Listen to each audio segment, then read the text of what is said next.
You've probably already learned this in history books that we had this bizarre ritual in India where when the husband died, the wife had to die with him. Sati was called, and a lot of people think it's unique to India's bad history and all the crude rituals that we had, but the truth is, it was everywhere. It was spread across the globe, just that it took different forms. In China, for instance, when the king died, every single person who served him throughout his life had to die with him. So basically, anytime a member of the elite passed away, what followed was a mass execution. Each servant would be summoned one by one and would be killed and buried underneath the ground right beside the king's tomb. That's what they used to do.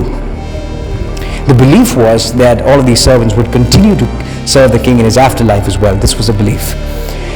Thankfully, at one point, one of the kings decided enough is enough. We're not going to kill any more people. He said what he did was he assembled a group of artists and demanded that they make life-size statues of all of his favorite servants in their exact same image, distinct from one another. That was his demand. And they said yes. He passed away. Nobody knew the rest of the story. People thought it was a tall tale, a mystery, a myth.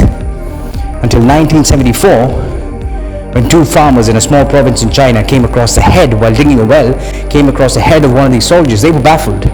They didn't know what to do, so they called up the government officials. The officials called up the archaeologists. The archaeologists came in and started digging up the entire place, and guess what they found?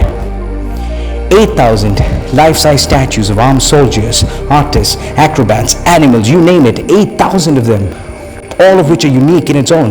They're all distinct. No two animals or no two people looked the same. And what makes it special is this: because archaeologists figured this out, historians jumped in and they made accounts of it, and because it became part of history, people started rushing into the small province in China, which became ultra popular and started pumping money into the Chinese economy and adding heritage to the Chinese culture. So when you say that archaeology is a dying art, imagine the possibilities. Think of the possibilities it opens up. In this one activity alone, they were able to discover a beautiful piece of art, unlock an intricate piece of mystery, and add a new page to Chinese history. It's a vast pottery army which is slowly being unearthed from the tomb where it's lain for more than 2,000 years. At one time